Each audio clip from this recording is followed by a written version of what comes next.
Čísla neklamú, emócie áno. Som investičný apetít a vítajte pri ďalšom zápise do denníka Beštie. Teraz sa pozrieme na to, ako sú na to moje dividendy a ich rast. Toto sú moje reálne dividendy za posledné mesiace. A začalo to doslova pár centami. A presne toto je tá fáza, kde väčšina ľudí sa na to vykašle a proste skončí, lebo si myslia, že to nemá význam. Ukážem ti teraz moje dividendové príjmy od januára 2024 až po dnes, vlastne po apríl. Mesiac po mesiaci bez žiadneho prikrašľovania, proste ako reálne mi chodili.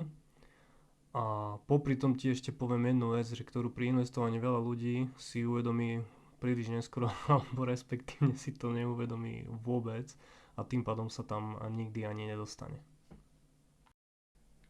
Keď sa pozrieme na začiatok a vidíme tu január 2024, že je tam 0, tak to som vtedy iba začal, takže tam som v podstate ani nič nemohol čakať.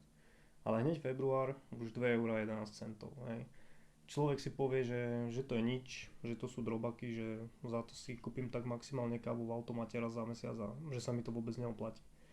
No a tuto je presne ten bod, kedy sa veľa ľudí na to proste úplne že vykašle, pretože v tom nevidí žiaden zmysel, hej. Čo mám z toho, že si ušetrím proste 2 € mesačne alebo tak, je to proste nič.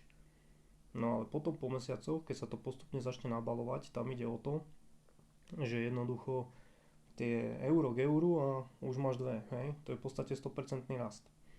V marci už to boli skoro 3 €, v apríli skoro 10.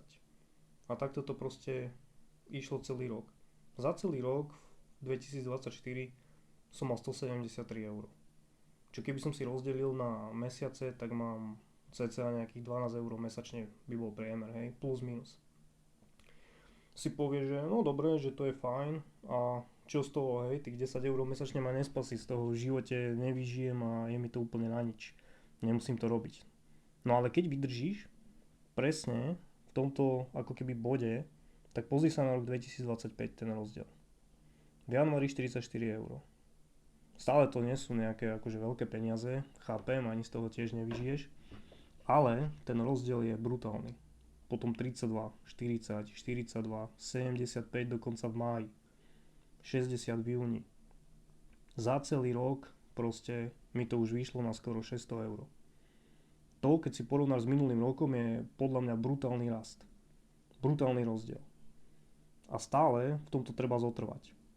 Tento rok, 2026, začal tiež pekne. Už to síce nenarastlo až o také bomby, ale stále to rastie, hej.